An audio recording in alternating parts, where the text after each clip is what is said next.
heard me talk time and time again about people that are part of the journey, and this is somebody who's certainly part of my journey, and you know their careers inside and out, but sometimes you don't. You realize that you're very, very good friends with them. You have an excellent rapport with them. You talk about them. You can recite their title history and their years in the business, but there's parts that are missing, specifically the beginning and even the fact of what their goals are for the now.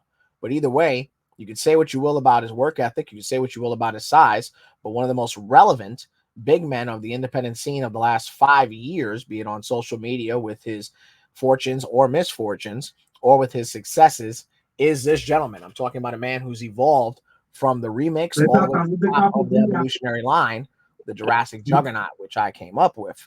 Someone who's very, very dear in my heart and someone who I've called some of their absolute best matches in my 10-year tenure. I'm talking about someone who, as far as I'm concerned, should be getting his flowers, and perhaps this might be the platform to do that. We'll explore that in this program. Ladies and gentlemen, this week's guest, the following conversation is scheduled for one fall. The Jurassic Juggernaut, Vince Steele. Vince, welcome. Thank you for having me, brother. I'm very happy to be here. I'm thrilled to have you. I'm thrilled that we were able to get this going. You know, a lot of guys are like, you don't have me on, you don't this, you don't that, but you know, it's a scheduling thing, and I'm glad we were able to make this work out. I want to go for a very, very obvious question. How is your body feeling? Because obviously, since a couple of different viral clips, you've been in more demand. You're doing a lot more stuff outside of the tri-state, and ultimately, you're a bigger dude. How are you feeling these days physically? I'm feeling older than I am. You know, I just turned 38 years old. I think it was last week. Last week, yeah. Yeah, and you know, I got some aches and pains that are lingering, but you know, I'm still fighting through a lot of shit. You know, personal. You know, in the head, in the body. You know, still working on me. It's no secret you've been a big man your whole career. Your weight's fluctuated. I would have never considered it a problem per se, but have you ever considered going that opposite route and dropping down? Physically, are you at a point where you're comfortable with your weight? You think it's good for the compression? Where are you at with your body? Because it's an important part of pro wrestling, whether you're an Adonis or not. Where are you at with your shape? Well, I was in tremendous shape before the pandemic. I'll be totally honest with that. It was a different grind for me. But you know, I got during that time lot of personal stuff happened with the passing of my grandmother, and then 9 months later my mother, and then at the same time my personal life got flipped upside down financially and you know emotionally. But Now, go with ahead, go ahead.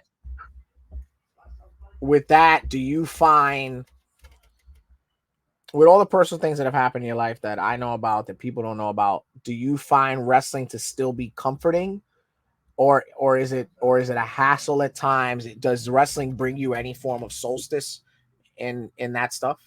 See, from that point, like the start of that, just different mindset, and but that was the same time everything was coming out, like all the good stuff for me. The fucking botch where fucking MTV took it, and I got paid off it. You know, I got a nice chump change for that, and yeah, like a lot of things. My explosion in Florida wrestling, like becoming like a real name in Florida. Stuff like that. You know, little opportunities there, and that was all like that. That time, all that stuff was a coping mechanism for me Sure. because I felt like in my head I didn't get to grieve like I wanted to. So you were kind of masking it with wrestling Yeah, and the popularity that was coming from the viral clips and all that stuff. It was kind of easing the trauma. 'cause literally my match with Psycho Clown was legit 1 month after my mother's passing. Right. Even that, Mike Morgan had a show in between that time, and he told me to stay home. Yeah. But I chose to do that because it was a big match. big name. You know what I'm saying? And that's what started the whole thing. Because at the same time, with the genius mind of yours, and you said you described me as a Jurassic Juggernaut, and then all the names, everything came together at that time. So everything like snowballed real quick. So with that, let's backtrack a little bit, and I think this was your second or your third name in wrestling. Before we even get to your training, explain to me the ethos, because a lot of the guys, the OGs, excuse me, and your fans here in the Northeast, what was the remix of pro wrestling, and do you think you executed that well, or was it just a name? Well, at the time, I was doing a lot of experimenting as far as like how far my body can go and doing certain moves and stuff. And the only reason I thought I decided to do that type of arsenal because the way I was training, like when I worked out with Jay Lethal, the way his drills and how he does it, it gets you going, and Right. and then the way and for some reason his pace, the way he paces, I feel like it gives you enough time to think about the next thing, especially if we're doing off the fly. Yeah, Jay's cadence in the ring is genius. Yeah, and I gave like a lot of my ace from because of the way I was working out, and then the stuff that I learned from Jay Lethal for freaking really like change the way I did things. So that's why I thought I was the remix of pro wrestling because I was an average heavy set guy, have average set fan. Let's just say, Right. and I was able to wrestle. And I'm cool. That's what it was.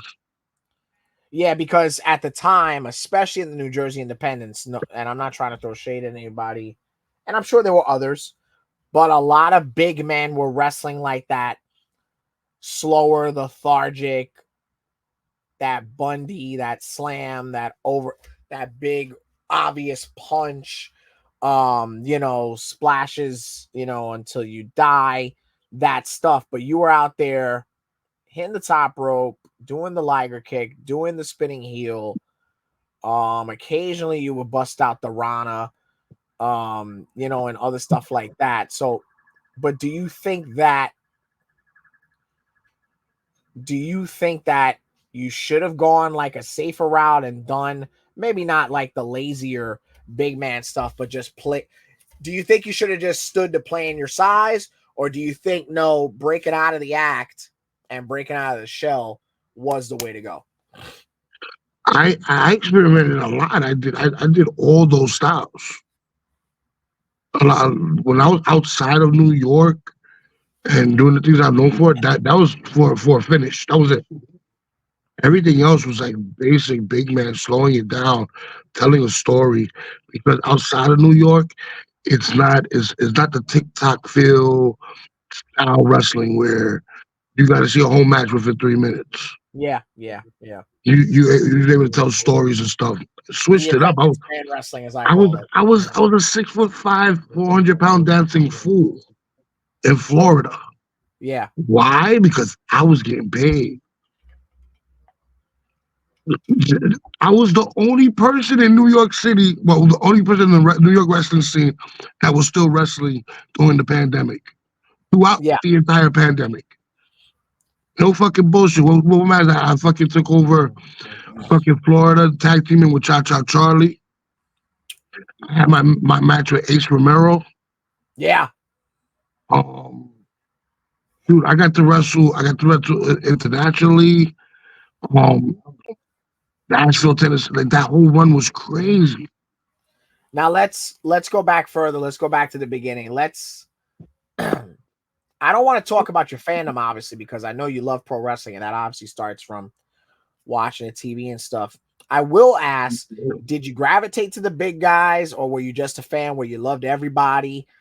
Um, yeah, who were you fans of? Let me explain to you. My exposure to professional wrestling is very odd. Okay. I I got into the business from a little television show that was doing recaps, like replaying on the weekends on Channel 11 right before Soul Train. There's a little promotion called Glow Blow Wrestling. Wow. Gorgeous ladies of wrestling. That's right. Yeah. Yeah. And I'm not gonna lie, yes, I'm big. You know that Big Bad Mama was the one that got me. Sure. The Sure. Voodoo Queen, all that. That shit was crazy. Yeah. So that So was that's that. crazy because you're the first person to tell me that wasn't like a casual fan or a woman or a relative. Like you're a worker and like, yo, man, like Glow was my shit. So that's crazy to hear out of itself. So like when you get to WWE, WCW, and all that stuff, because you were introduced with variety show wrestling, who sticks out on the mainstream? Because the only successful name from Glow is Ivory and maybe one other, right? Yeah, you want to hear a cool Mark story for me? I'll take that. I WWE New York was opening the restaurant, right? The big grand opening where everybody came in and stuff. Yeah, for it was around WrestleMania 2000. Yeah, yeah, Yeah, yeah. so I was a super fan. So I'm there Sure. early in the day and stuff. And like they're doing filming for like WWE.com and stuff like that and DVDs and shit. It was a big thing. Yeah. And then Ivory freaking noticed me and I called her by her glow name. No. So she came and talked to us for like 20 minutes and then all of a sudden, me and my boy, we are inside the grand opening later that night. Wow. We walked the red carpet, nobody knew who the fuck we was. We went right into the restaurant and all that shit.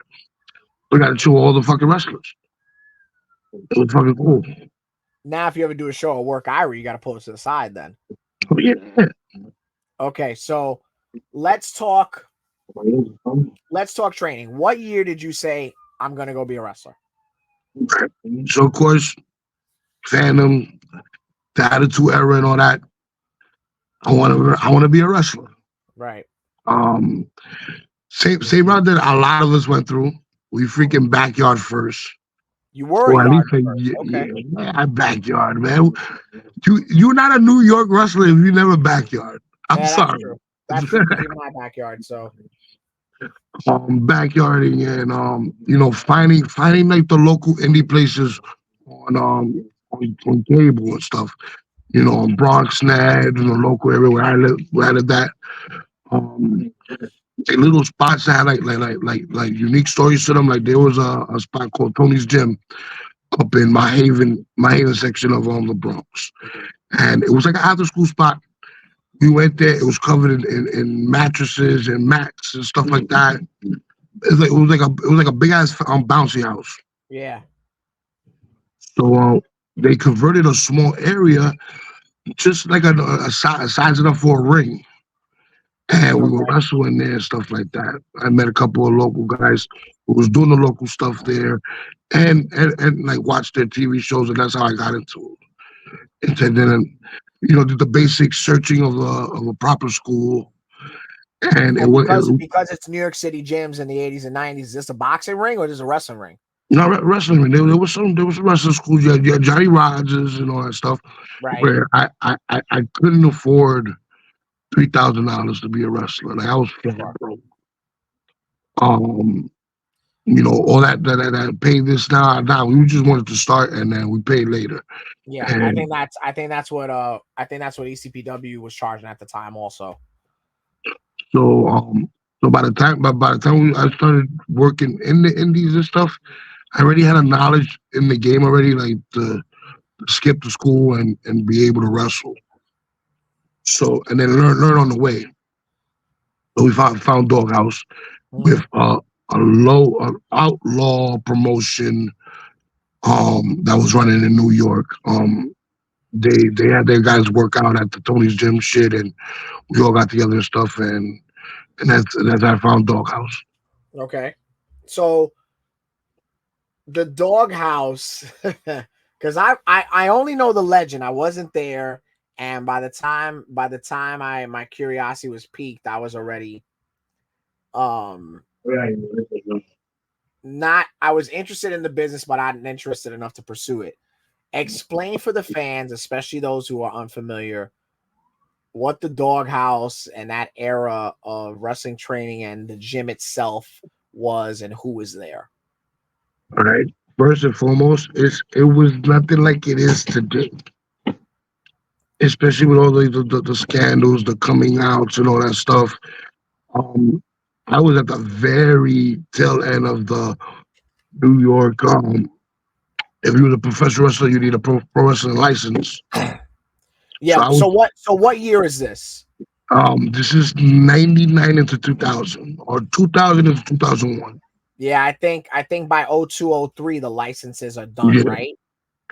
So yeah. So I'm in Doghouse. Started Doghouse. Started doing like little shows there, and then when I actually started talking to the man who started training me, Lathan, Ah. um, that was within like 2 or 3 months into being there. Showing up every Saturday, paying $10 and doing working out a little bit, and then fucking doing 2 shows, and then record it and watch it over and shit like that. Now, were these hush hush shows, or are you guys drawing a crowd? Yeah, yeah, hush hush. Sometimes they told people they're doing, and people will show up, like a couple people, but they paid the bill. They didn't pay us. Oh, okay, so they cover their expenses. Yeah, they come them to just sit there to watch for 3 hours, and then they go home. And then we Now, had, and then the who else is neighborhood on these shows? Any Paterillo notable guy names used from to that pull up. era? What happened? Any notable names from that era are there wrestling with you, or performing or learning? Yeah, a lot of people. And, that's where I met SAT. I met everybody through Doghouse. They will come and they'll hang out and they'll watch and laugh at the backyarders doing wrestling. So that's EC Negro and what's his face? His old partner. No. I'm talking about the SATs. Oh, I'm Joel sorry, and that's the Maximos. I'm sorry. I'm yeah, sorry. I got to mix up with we DRS. had we, So we the had the Maximos are Maximals there. pull up. Is Bobby C there? Bobby C came like very towards the end of right before it closing up. Okay, is Astro there? No, Astro, no, Astro. He's a Johnny Rod's guy. Yes, but he knew guys from the doghouse. Yeah, but like like through shows and stuff. That wasn't like Okay, I it see. wasn't like he wasn't at the doghouse. Like I never seen Astro. I didn't met Astro till he came to Ace. And then were guys from the Ludus going over? This was before the Ludus was even created. Okay, wow. So this is early, early. This Like is Ludus came, Ludus came in like after like my 7th year in the game. really that late in. Yeah, Wow. Because you could do a whole New York Indie episode on just the Ludus. because I had four More like a years Dark that Side of the Ring. I had 4 years. I was only wrestling twice in New York, and that was block party shows. It was wrestling for free. Right, which a lot of us did in our early days. Like So $20 was like $1 million. during that time when Doghouse got shut down and stuff or whatever happened, the first one, um, I had to venture off. I was still in the learnings and stuff like that. I had the basics in and all that, but during that time I still didn't know how to fucking call my own match. Um, I was usually the big guy that always got beat up on the shows. Like that was it. Who was there anybody at that time, be it Doghouse or on any shows, that was like taking care of you, that was teaching you as you were going, or was it all your own individual process? But when I found a gimmick that worked for me in the beginning, and that was the French Canadian Vince Steele, Oh, Vincent really? Depool, Vincent Depool. Because my first gimmick was Vinny the Pool, where I was just a fucking yard kid that had I love that. Afro I love puffs that. and swung a fucking pool bear that had a fucking pipe or a brick in it. And there's actually no. I'm checking out your cage This match. is before. This There's is no record of that either. before. Yo, that's when fucking websites were like all that. When everything was dial up. Yeah. There's So literally it no was record of there's that on like the internet. no social no. There's not even like regular pictures. I Is think there the only any? Is there I think any the only video of person that the will French probably gimmick? have any footage is this dude's father's collection. Walter. Walter Diaz? Yes, his father used to record indie wrestling, and Wow, he was that in he all did. the shows in New Yes, York. And, yes. that man's library of just local wrestling is crazy. Wow, I gotta hit him up then and see if they have access to those tapes. So Yeah, rest in peace to his father, man. I miss that man. yeah, yeah, His big brother. mother was cool. Him as a little kid was okay. He was cool. And then he got into the business and he turned into an asshole. All right. Um. So let's get into it because it's a very big part of your career. Um. So you get into what year do you get into Ace? All right, I was in a middle of like doing sacrifices for the business, right? Sure. I was in a company, I was a small company in Jersey called BWO, and I Which decided to is like move. the seed for pro wrestling magic. Yes. Yeah, yeah, pretty much. Matter of fact, Pro Wrestling Magic inherited BWO pretty much. Um, and wow, I was a mainframe for like 4 years. I ended up moving up to North Jersey, working at a fucking diamond Pizza Hut just to pay rent, and then just to help out to fill the buildings. Doing that as a full time thing with BWO, and then got into the bad fallout with them.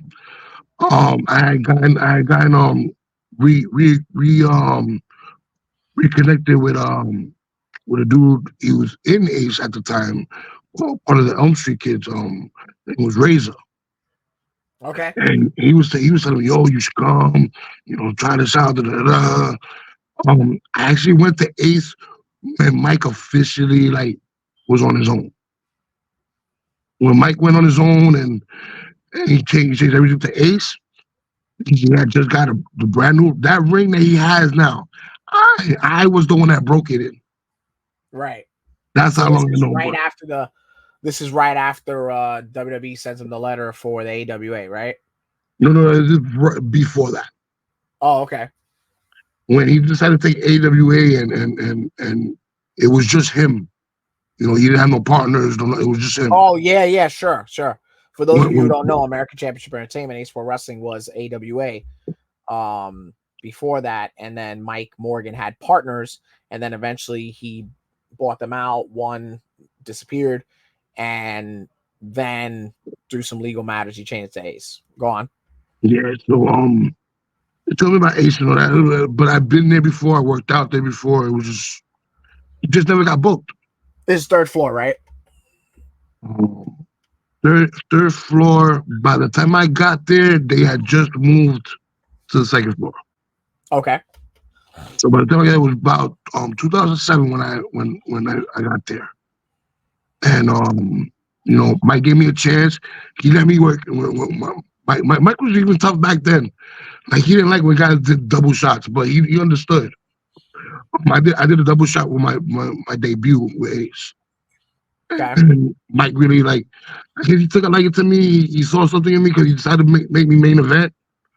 So I was able to do the first show with no problem. Then go to him, and then from there I have a permanent indentation in Ace. We can say. Well, you're a walking indentation, but yes, you're definitely one of the one of the pillars, especially for my era of Ace. True or false? March of '08, is that your first match at Ace and you beat Christian Faith? No, that was my second super show. I was there Wow. from '07. October of '07. I started. So on Cage Match, there's no record of that, but I do want to Yeah, ask. they don't have my match with Red Hot Rush. That's where I did the leg drop for the first time that people seen it.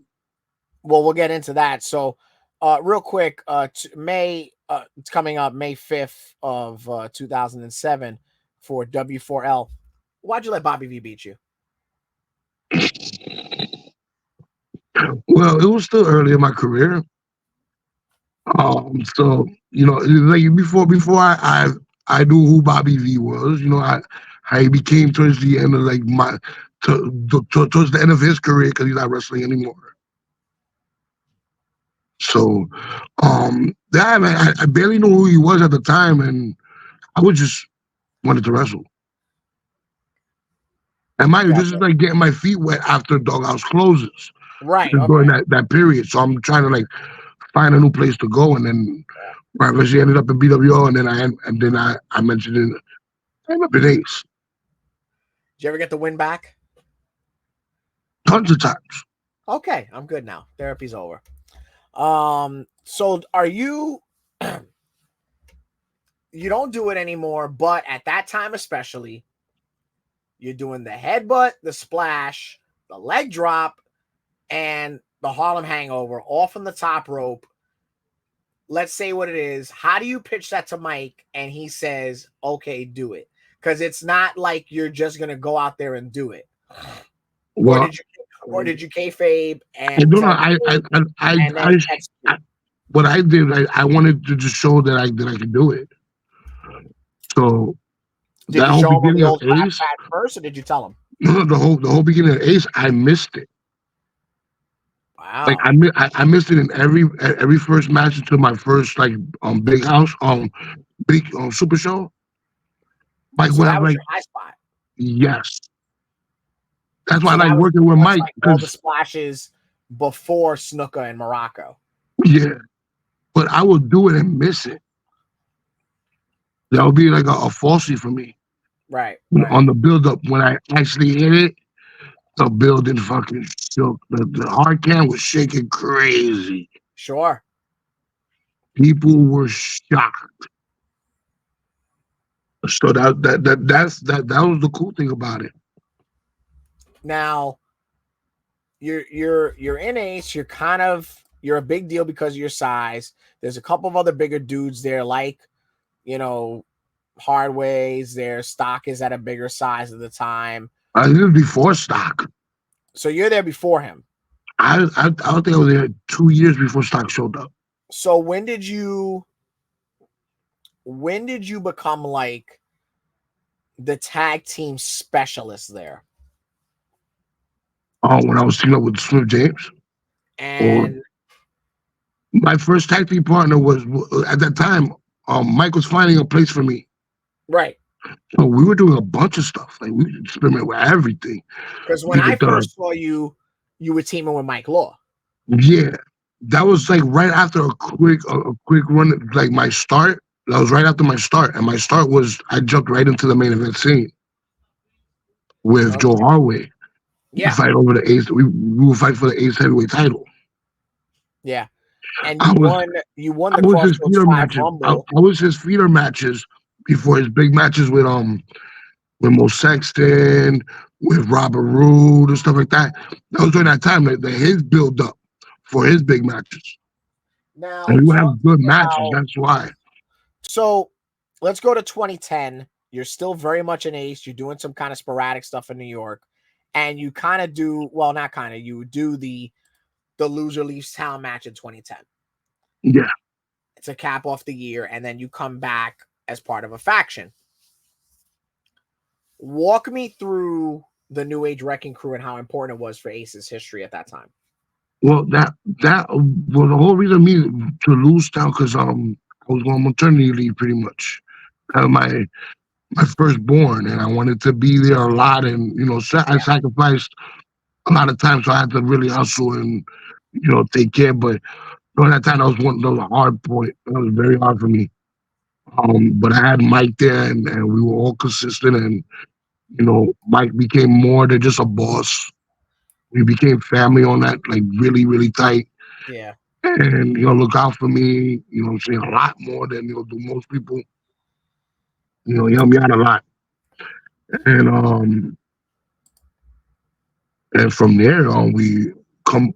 This is right after we lose Union City, and that's crazy because like I left there, and then the whole bad thing happened after I left, and looking for a new place, and I started doing shows in Washington, and the New Age Record Crew, that was something different because I was a baby face when I left. Yeah. So we decided to come back and do something a little a little bit different. This still be a bad guy now, and then we went working. And you and Smith complemented each other really well because not every time do big guy tag teams work, but you guys were smooth, man. I'm cool with everybody in the locker room, you know. But that's the Mike Morgan creation right there. Yeah. Mike Morgan put it together. He saw the potential in the team. I'm gonna be totally honest. I don't know. I felt like I was a sore thumb on the crew, and everybody said we meshed so well in the beginning. I felt like I was a sore thumb. Like I thought I was out of place. I think Mike was right because you guys dominate the tag team scene, and then especially at that time when they get the quote unquote call up, that you guys really help facilitate the original Middle East connection plus the movement. Yeah, man, that shit sucked though. And just win the title, and then you tell me 5 minutes after we win the title, oh well, I'm not coming back. Yeah, yeah, yeah. That, That probably had to sting a little bit. yeah, he said, yo, I got one more match and then that's it. I'm like, what you mean? Yeah, But when something bad happens with me, I always find the lemon in my lemonade. yeah. Well, speaking of which, you kind of stay as a tag team guy. Then it's like, oh well, Smith got the call. We're gonna go another way. We Um, tried, we tried, we tried to keep the team together, but it wasn't it, this. The original New York City Record Crew was a dope team on paper and in person. mm, okay. We were like one of the first like four different worlds coming together, and it just meshed well. I Yep. just wish I just wish we had like a more of intense build up, but the way we built it up was good too. But I just wish we had more fandom at the time. What what would you say in regards to, because when I met you in 2014, um you had just done the feud with FMB. You took out Jamal Jackson, you guys had the big street fight at Crossroads. So when I come in the spring of 2014, you're the Diamond champion. Yeah, And that run of you as the Diamond Division champion is very unsung. Uh, for me, no disrespect, you're at your best size. Some of your best matches come out of that year. What was that like for you? Because you were very much like on your Tito Santana shit in terms of being the mid card guy, and you were delivering. yeah. Well, me having those matches like that's what promoted me to get the heavyweight title and to break up the new age record crew. Sure, sure. So it How was all a build up with Mike. Like it just the timing had to be right, and it was my time to do all that stuff, and I felt like I did real good. I actually thought we were bringing fans during that time. We was how bringing would in you new faces. feel? How did you feel the day you had to put Astro over? Because that's a very special match and moment for me. Well, I was I was ready. With Mike told me that you're going for the heavyweight title soon, so we're gonna change it up. Like we're gonna you just gotta tell your story and make sure it goes. And as you saw, like it was time for Astro to get that title. Backstage stuff, awesome dude, all that stuff. His father was there. I think that was like one of his last matches before he like stopped coming to shows and stuff like that. Yeah, yeah, And, and at the time I experimented and stuff like that. We did a dope ass move, belly to belly off the second and then but that was I liked it that whole time was cool, man. I showed my worth. yeah. And then that's when we kind of saw the beginning of the end of the faction at that time, because it's you, Stock, Thorson Creed, Chris Reyes. You guys are doing the 8-man stuff with Astro, Georgie, Will, Tiny's, involved. You and that's you and Thorson against Eddie. I can't tell the story unfortunately against Eddie Kingston and Andrew and Tiny, right? Yes. Right. That's at Respect Matters. That's Jose Marti. I can't tell that story on air, but yeah, that was the first time I met Eddie Kingston, and that was a wild ass night. Um, then Mike's doing the traveling shows. He's in Wallington. He's dabbling in Union City again because that's where the main fan base was. He's kind of doing some spot shows, and then he ends up doing stuff in like outdoor stuff. That's spring and summer. We were together a bunch because we did the baseball field, the soccer field. But So I think we did like a whole month straight. we did a whole month straight of outdoor shows, Yeah. and they were long ass days, and that's where I became tight with guys like Like Flacco. not just a day and then we had a whole week. Like it was 3 shows, 3 days, and Yeah, then by the way, 3 shows, 3 days. and that's how I became again tight with Flacco and Danny, and of course Mike Jr. building the rings for those shows. Yeah, because So we will be there fucking to the ass crackers on the next day and then doing it again the next day.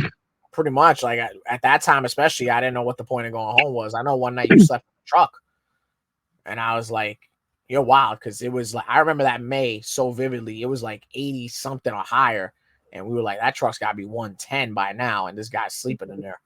But it got done. So like when you finally win the Ace Heavyweight Championship, you win it at the soccer field. It's an outdoor show. It was an awesome ass crowd.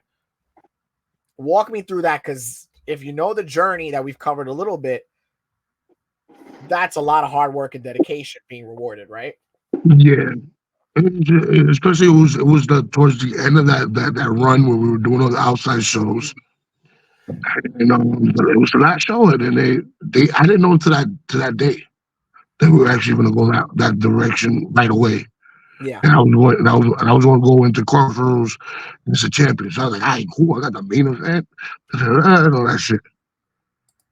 So that was it. Man, that was cool, man. But remember, like right after, we had to get the shit up and out. Had to get it up Somebody, and out, and then we got lucky. We yeah, we had got on the six rain. maybe 6 weeks, and then it rained at the end of that night. Yeah. Then we had maybe 6 weeks off, and then we get to Crossroads. You work Apollo, right? Yes, sir. Now how now for those of you who don't remember, Apollo is a TNA original from the Asylum days. He's a massive, he kind of, no disrespect to anybody, so you can get an image if you don't know who he is. He kind of is like this blueprint, less tan, of Brian Cage. I don't know why that assimilation just popped in my head, but it's kind of Uh, true. and to some, he was the Puerto Rico Rock. Yeah, for some he was the Rock Puerto Puerto Rico Rico. Rock, and he was doing the eyebrow raise too.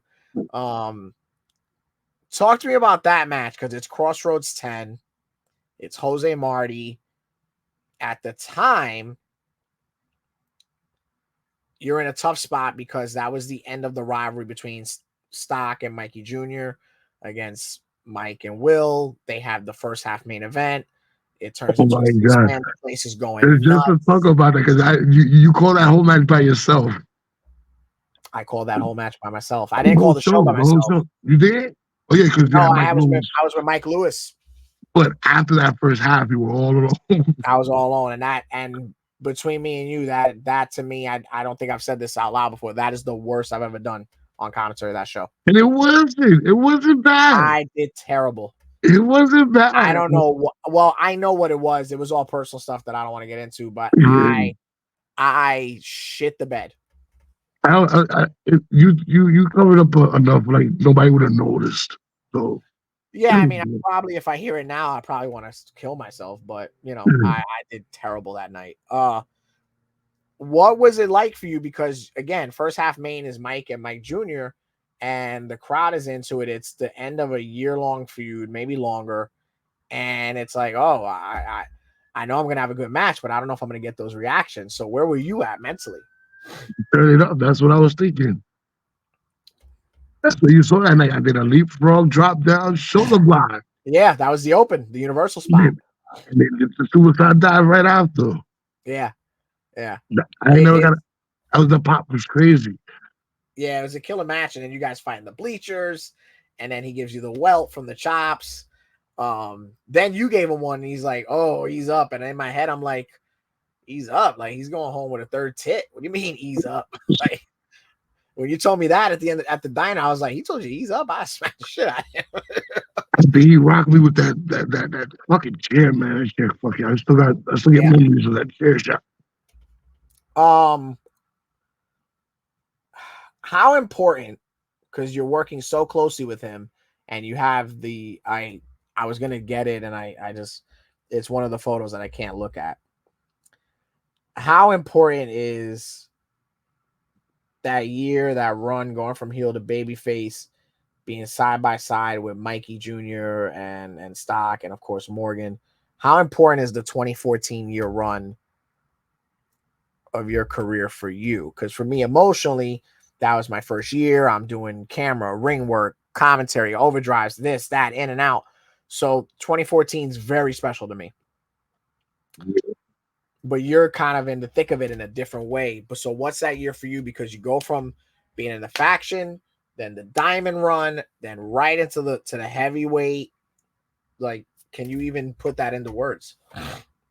I was liking the story I was telling, my career story. The whole build up to my greatness. That's how I felt. It was cool, but like as much that I wanted to be grateful for, man, we had a lot of loss shortly after. And really, that shit fucking still hurts to this day. You really think about it, and and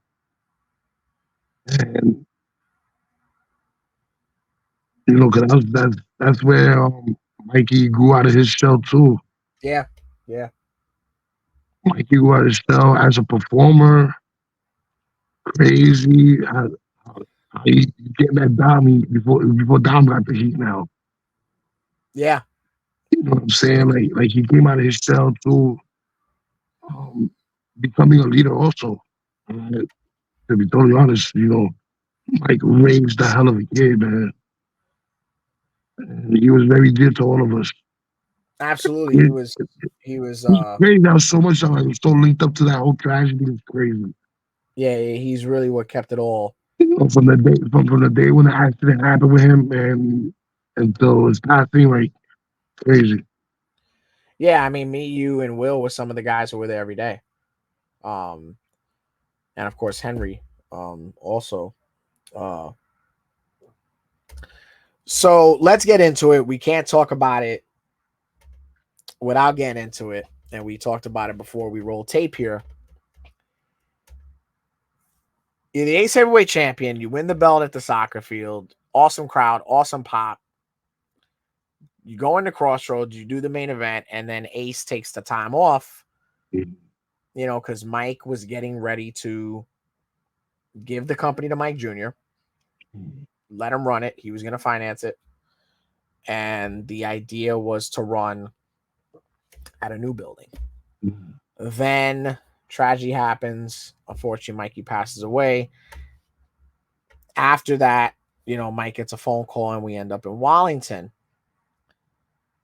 So now at this point, you're champ, 4 or 5 months. You've only got a match and a half under because you win it and you defend it the one time. So you get the match with Crowbar that you were supposed to get at Hero Celebration, the first Hero Celebration, but Crowbar ended up slipping outside of his driveway on snow because it was February. I remember the snowstorm that year was terrible. It was February 2015, and he slipped and fell. He almost didn't wrestle again. So you end up getting King Mega, so you get the other defense, who I love Mega. You end up getting another defense under your belt, and then you end up getting the Crowbar match. Now, that wasn't your first spell with a TV talent, obviously, but I remember your excitement for that match because for us, Crowbar is like a big measuring stick. He's in that Moff conversation and what have you. And to have a good match with him Right. it means something. Right. So to come out of that, you're on cloud 9. Then we get into the TJ Marconi feud. And you guys have the 3-match series. On the first one, At Mercury Rising, you beat him. You beat him clean, if I'm not mistaken. Yeah. Then on the right, Yep. second one, it becomes a DQ finish, and TJ gets his heat. You're protected, No. right? No. What was that? The second Second finish. one. Second one. TJ fucking gets the better of me and takes the belt. Okay, so then the third We one, do that wild factor at the moment, and then that's when we was changing it up with the production people. We had people coming in and recording for us. right, because that's the one where he wins and he like leaves the building. And then we Okay. started. They came out with that dope fucking opening video for the show. Now, do you? I think for the amount of wrestling that was presented on our screens, it was a great run. Are you comfortable with saying that? No, I don't. I don't think it was successful on my Okay, end. but do you think that Like, is it I was didn't get a good payoff circumstantial though? out It of it. wasn't a reflection of you or Mike even. It was just how things fell apart. It just fell apart. That's it. Yeah, I can't, yeah. especially during that time to forget. Like I wouldn't say forget, but forget that I was a part of the thing, and then I shipped it off to the side and forgotten about. Yeah. I started doing all the other stuff right after I lose the title. Like there was always a way to get back to TJ if TJ was time for TJ to go down, or if they couldn't find nobody else, they wanted to get the belt for TJ if they wanted to. I Okay. felt like I felt like I could have done more. We could have done more Do because you think? if I didn't do what I did and decided to try to politic or whatever, the, and that means he didn't get the match with Dreamer. He didn't get that try on WWE. So you're saying you want your flowers for basically help facilitate TJ to the level he's at now? Yeah, especially at that time, somebody in my stature at the moment was heavyweight champion, and it just had a dope ass defense with it with Crowbar. So I thought that would change everything. Right. But then they might say, you know what, I'm gonna go a different route, everything new. All right, but Yeah. I that was the problem when my first run in Ace, the beginning. Mike put me in a big spot, and he said, "Yo, I'm thinking about giving you the title." I'm like, "Oh no, no, no, no! I don't want to rub anybody the wrong way. I just want to build a want to work for the promotion. I want to make something big out of it." Right. And a lot of people thought I was stupid for that. Their mom told me I was a dumbass for doing that. Don't ever deny opportunity. So Now, I could have done it. I could have done it to TJ then. well, here's the thing, because you're coming off this run. You could say what if it was hot or indifferent, I don't know. It was hot, and then it got cut. It cooled down so quickly. but you also didn't necessarily lose steam per se, because you got to remember, like, you were always in the mix, if you Yeah, will. I just wanted to be the guy. Right. Like my personal, I felt like I did enough to at least let me try to build the company up. Like give me a chance to build it. It will be good, but you know, they saw it a different way, and I'm too old school to fight with someone else's vision. Right, which makes you better than other guys because they'll politic it, or they'll politic and then deny it, or they'll just be like, I'm not doing that. You're heavily in the mix at Ace throughout 2015 and 16. Another unsung run of yours is when you win Chance of a Lifetime and then you cash in on Gangone. Yeah, that was cool. That was And fun. that was cool. Or was it the number one contenders battle royal? Which was it? Chance of It a was Life? it was. I think it was the more contender battle. It was a number one contender battle royal. It wasn't Chance of a Lifetime. So that was another great run. And like you use the word, and I think it's very, you're such a constant at Ace, and good, bad, or indifferent, shape wise and cardio, you deliver. Um, and your accolades are reflective of that. So now, right before the pandemic, you're starting to venture out and do all these things. Um, when did you feel like you could start doing and booking and promoting your own shows, because you're still very relevant on the wrestling scene? It was kind of a gamble for you to be like, nah, I'm gonna kind of start promoting and stuff like that. Yeah, because I'm not the freshest of the bunch. I'm not the young, I don't got young bones anymore. Right. I'm 38 years old now. I gained tremendous weight from the pandemic on. You know, with my I overstuffed myself enjoying my fruits of my labor. Mm, So so now I'm like I'm gonna put I need a backup plan just in case something gets shut down real quick. yeah.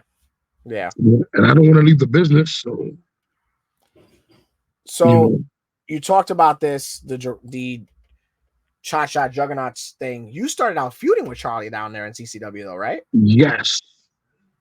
And we had the Walk me hottest through that feud. feud. We had the hottest feud. We won the match of the year that year, and that was in February. The rest of the year, and we still won that match of the Yeah. year. And it was cool. It was like it was like during my run with Create or Die. They were pushing me crazy there. I went viral a few times through them. Yeah. Um, So you're starting to have this run. You're starting to have this run, and then the pandemic shuts it down. And yeah, you're still working, but it can't be the same, right? Because you're getting well, for me, it was more. really Cheyenne, they would fly me out every 2 weeks. wow, Every 2 weeks, I had a flight out to Florida or to Nashville. wow. We were running shows like that, and we were filling up buildings. The day of the Me Too stuff started coming out. We had a Me Too situation there where we thought people were gonna boycott the whole show. Oh wow. So they decided to change the whole card around. Um, it was me and Cha Cha's final match. The winner becomes the one contender and go on and stuff. So all this bad stuff was happening. He thought me winning was gonna be bad. The the promoter in the beginning, Mm. and changed the finish for Cha Cha to go over. And what So was the reaction on that one? I'm like, but look, we're bringing out a midget. We're gonna hug the midget at the end. We're all gonna be baby faces. We're gonna be happy. And it went over like Rover. Yeah, but they just decided to put us on ice and then we started being a tag team. When was the So when was the good. first time you went viral? The first viral clip was the top rope with Damian Priest Okay. when him and What year is that and one? Brawley, 2014. Okay, walk me through that clip, because that one I don't know about. All right. I had just put it out not too long ago. Walk Um, me through it, because that one I've never even seen. I was in a tag match with Tommy the Moose. It was me and Tommy the Moose. Originally, I was supposed to fight Dan Moff in Harlem, New York for Latin Wrestling Alliance, right? And Moff was a no show. I don't know what happened. I think he couldn't make it. Then they booked me and Tommy the Moose versus I forgot the name of the tag team at the time, but it was Punisher Martinez and Brawley as a tag team. Right. And we're the second matchup, so we're the calm down after the first opener. Opener was hot, so we were supposed to calm things down. Little basic start. Freaking we they peel out Tommy the Moose. Take the clothesline over the top rope, flip over, stand up, and be upset. And we get some heat off it, but that didn't happen. Top rope broke on me, and I almost landed on the top of my head. I've never seen that. Yeah, I got it up on my Facebook. You can see it. Okay, I've never seen that. So let's talk the infamous one, and that's the one where one guy's on one side of the ring in a battle royal. Now he's on the apron, he's selling, he's dangling, and you come up with the bright idea of jumping from the other side, which is, forget about your size and your this and that. That's difficult for anybody to do, any athlete. There's Yeah. a very select few that can do that flush. But why the fuck would you do that? Okay. The spot would have worked if I wasn't tired. One, blown up, Okay. and if I placed my feet in the right places. Okay. The only reason it didn't work out was because, mind you, that battle royal was 42 and a half minutes long, and I was in at number 12. Oof. And there were like almost 40 guys in the battle royal. So by the time it was towards the finish, I'm dead. I'm tired. Of course. Then me being dead and tired, I'm not thinking straight. Right, you're fatigued. Yeah, so I'm doing the spot, and then I realized like, yo, I can't jump like this. The reason was because I'm standing on the corner instead of standing on one side of the ring. Right. So I looked there, and then I'm fucking heavy. I'm blown up, and Okay. gravity was taking over. So I said, "Fuck it," and went and didn't make it. And what is the reaction in the fucking back? Oh man, this was Frankie Flo's promotion. He was so pissed off. He's like, "What the fuck were you thinking?" Like, it's all right, man. People still cheer, bro. Like, chill out. Yeah, he saw it as, oh, you're embarrassing my fed, da da da da. He saw it in that negative context, not in the sense of, oh, he fucked up, but I just got this viral ass clip. Yeah. Well, we didn't know it was gonna go viral until like 2 years later. Right. That's the other thing. It was out on the internet, but it didn't pop until way after. Yeah.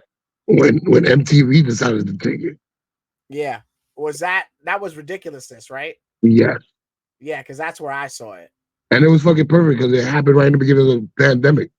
And now, so let's talk the other one, the headbutt clip, which is not a botch, but it went viral. I'm happy you cleared that up. Because people thought it was a botch and I didn't make it. I think they thought that because it was indie wrestling, and because the caption calls it like wish wrestling or something like that, but it's perception. If it was filmed on TV, it would have looked like you landed, because that's the illusion. Yeah. If you would have connected with somebody with a real headbutt off the top rope, they were not going to get up for 3 or for 10 or for 20. But it certainly wasn't a botch. You were being a safe worker. But that one was another one. It was a shitty camera. It's crazy because any other camera angle would have been like, oh, he got him right in the shoulder. Yeah. Yeah. Oh That, man. that was cool. That was during what was it? A 4 day run. Was I it? was, yeah, I was doing shows in West Virginia that Thursday, and we're coming back. We did 3 shows there. And, the guys I drove with had a show in Boston. Fucking kids keep calling me. Um, what was it? Right, guys still had to go to Boston. So Ace had a show. So I did the Ace show. When by the time I was done with it, the show, that's when the clip went viral. Oh, I didn't know that, because I remember that double shot that you did. I remember that. That's you, Sebastian, right in the car. Who else? Johnny Santos, Yeah. um, uh, freaking Chris Taylor. I'm a Right, right, right. I'm comic. like, I know there's another one in there. Um, where are we at with Shadow Wrestling Alliance? Where are you at with traveling for pro wrestling, and where are you at? Like, do you know how much longer you're going to do this? You're still young by wrestling standards, but because of the toll on your body, do you see yourself winding down? Well, I'm gonna change it up a little bit, man. I'm gonna try my best at a diet. It's hard. What is good food, man? But I'm gonna find out a good excuse me, good workout regimen. Stop these bad boys and really like get on a real path of healthy living, and then from there we'll find out. Got it. Well, you But know, Shadow Wrestling Alliance will be up and running soon. Taking a little break right now. But the simple fact is, I have a big show coming up. I'm thinking about doing in August. Once I get stuff down, I will let the world know as soon as I get that done. well, I believe in you. I'm always saying about you. I always want what's best for you, and I certainly feel like you are extremely unsung for your size. I feel like for your contributions to the business, and for your loyalty. And And why local promoters don't want to book me? I don't know. I do They feel don't like, charge that especially, much. I don't think my I can bring that back to your bill. I can bring that back to your show. So please give me an opportunity. I'm here to help people. I'm not. I want to make money. I would want my kids to come see me wrestle once in a while. They can't see me there- wrestle, there's the ad campaign, and you got my endorsement because I tell you, in terms of being a big man, that's a and legitimate. I You can got wrestle anyone, anybody, any match, any style. You just gotta if pay it. somebody books it, I'll work you. Hey, you don't believe it? Go on the Ace YouTube channel and watch the show. It's there. Watch match after match, how entertaining, and the crowd is into it. And people say I fell off. I'll never Instead of get that. evolving and getting better and being smarter, I fell off. Yes, I gained a little more. I'm a lot slower, but I'm playing my part right now. And then when I get lighter, and then I'm gonna start destroying people, and then people gonna be like, "Oh, you took forever to do that." It's so fucking bad, too fucking bad. I'm gonna do whatever the fuck I want because I'm a grown ass man, and y'all ain't paying my fucking bills. Well, you heard it there, and for the right price, I'll work them and the two of us will give you the most entertaining match of all time. I'll sell for you. I'll And sell then for you. Cheyenne. I know you're friends with a lot of other guys. A little bit. I am the best big man in the business. I don't care who cuts better promos, who My looks phone's better than already me. buzzing just from hearing that. You know what I'm saying? I am the best big man. I don't care who's out there, what legacy you building. Give me my flowers. Everyone, everyone from Bruno and Pro Wrestling Magic to fucking who's another tall motherfucker that's in the scene? Um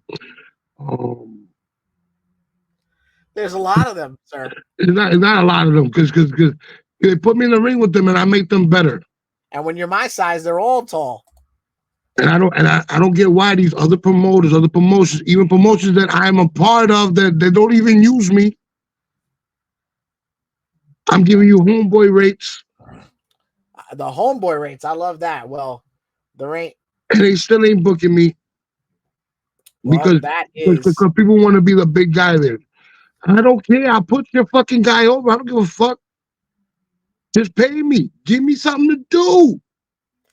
Well, that right there, my friends, is the dime bag giving you a kilo's worth of talent right there, if you ask me. Word, man. Like, come on.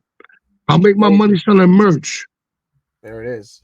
Ladies and gentlemen, I can't thank you enough, Vinny, for giving me the time. This has been awesome. I've loved getting to learn the early days a little bit and your story and your journey, and again to catch up and talk a couple different things. This is a part one, man. This is a part one.